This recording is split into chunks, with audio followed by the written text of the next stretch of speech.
Hello everybody, my name is Floris. I'm an astronomer at SRON, the Netherlands Institute for Space Research, and the University of Groningen. In my seminar for the European Astrobiology Institute, I'll be talking about the habitability of exoplanets and what we can learn about this from exploring our own solar system.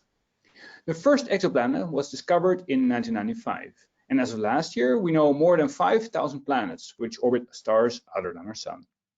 Astronomers use several methods to observe exoplanets, which they use to measure their sizes and orbital periods and infer key planetary properties such as temperature and composition.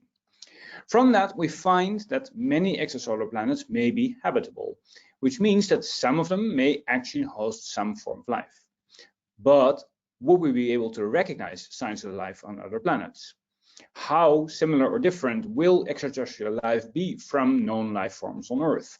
And what are the prospects of finding traces of life within our solar system? My seminar discusses astrobiological definitions of habitability and the likelihood of finding life beyond the Earth, both within and outside our solar system.